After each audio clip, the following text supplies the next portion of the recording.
On retrouve, rappelez encore plus la finale du K1 Grand Prix. Le face-à-face entre les deux hommes.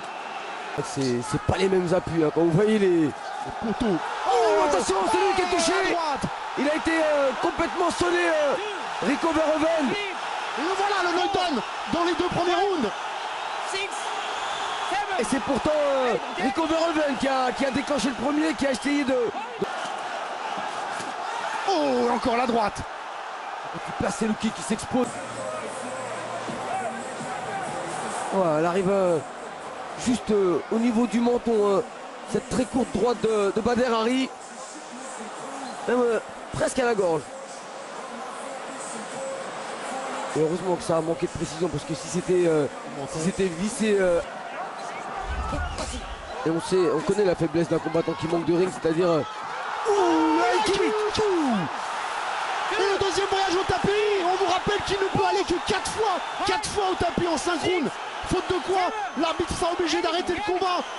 Il m'a fait mentir, hein. Je parlais de sa faiblesse qu'il est venu encore une fois envoyer au tapis Rico Verhoeven et sur les kicks à la façon Bader Hari, hein, qui retombe avec le tibia sur le sommet du crâne. Il n'y en a pas 50 des combattants qui peuvent envoyer Rico Verhoeven au tapis à 2 reprises dans un combat. Il n'y en a pas 150, il n'y en a même qu'un. Qu'est-ce qui s'est passé? Oh non, ne me dites pas qu'il s'est blessé. Oh, ça serait catastrophique. Ne me dites pas qu'il s'est blessé. Oh là là. Oh, c'est pas vrai, après le bras, c'est la jambe. On va attendre le ralenti pour voir ce qui s'est passé, mais est-ce que c'est vraiment la jambe? Qu'est-ce qui s'est passé encore?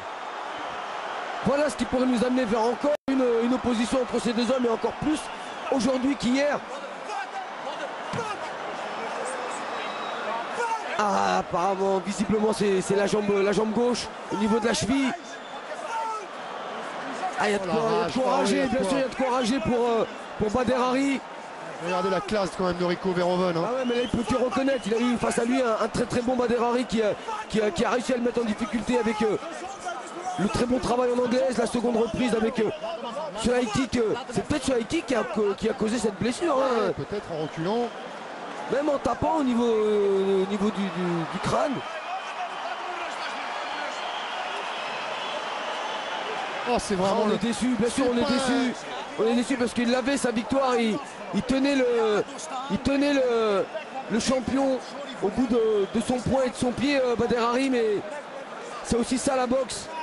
Rico Verhoeven qui pendant la conférence de presse avait provoqué, c'est 2 fois ça la boxe pour Bader Hari. Avait dit à Bader Hari, j'espère qu'il va pas encore se blesser.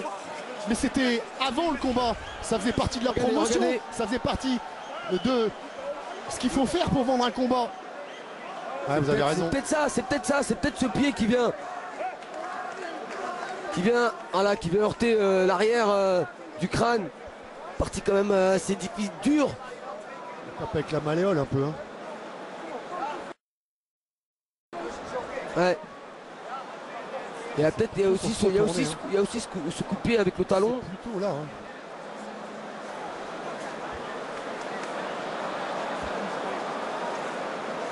Ah, il le sent tout de suite. Hein.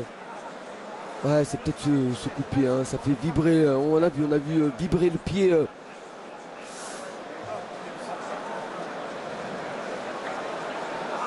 Ah, c'était le pire des scénarios possibles. Après la première rencontre qui avait fini de la même façon, on voulait un gagnant clair et net. Encore plus après ces 2 reprises où on a eu vraiment comme au premier combat, un très très grand combat, un bon niveau des deux côtés, un Bader Hari efficace. Oh,